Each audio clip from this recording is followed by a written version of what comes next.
తమిళనాడు ప్రాంతంలో సోలములతో గుచ్చబడి హత్య చేయబడ్డారు. హతసాక్షిగా ఆయన మిగిలిపోయారు. ఆయన సమాధి అక్కడే ఉంది. కాబట్టి ఈ జూలై 3వ తేదీని మన భారతదేశ ప్రభుత్వము గుర్తించి ఇండియన్ క్రిస్టియన్ డే అని ప్రకటించింది 2021లో. అప్పటి నుండి మనం ఈ యొక్క ఇండియన్ క్రిస్టియన్ డే అనబడేటువంటి భారతీయ క్రైస్తవ దినోత్సవము అనే ఈ పండుగను చేసుకుంటూ ఉన్నాం. ఇక్కడ ఆ బోర్డు మీద ఆ సింబల్లో ఆ వివరాలన్నీ కూడా మనకు కనబడుతూ ఉంటాయి.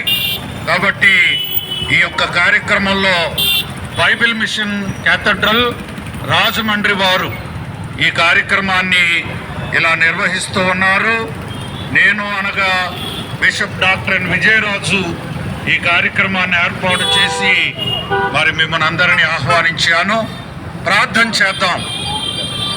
క్యాండిల్స్ పైకెత్తండి. దయగల దేవా, నీకు వందనాలు. మా దేశము చీకటిలో ఉన్నప్పుడు తోమ అనే దైవజనుని, పరిశుద్ధాత్మపూర్ణి సేవకుని, శిష్యుణ్ణి మా దేశానికి పంపి సువార్తను మాకు వినిపింపజేసినందుకు వందనాలు.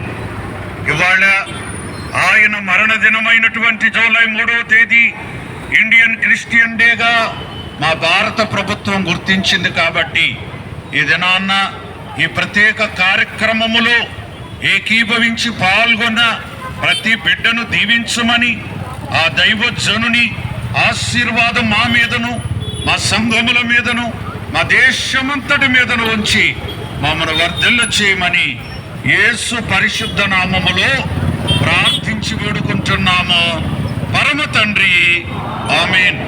ప్రభు యేసు రక్తముకు జయము.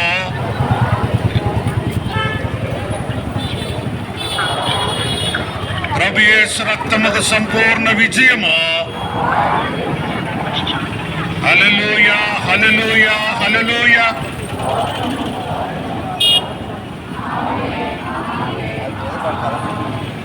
మన తండ్రి అయిన దేవుని ప్రేమ, కుమారుడైన క్రీస్తు వారి కృప, ఆత్మదేవుని సహవాసము, సహాయము సదా మనకు తోడయుండునుగాక.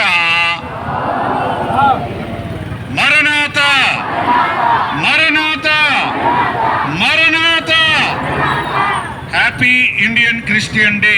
అందరూ మీ స్థలాలకు వెళ్ళొచ్చు.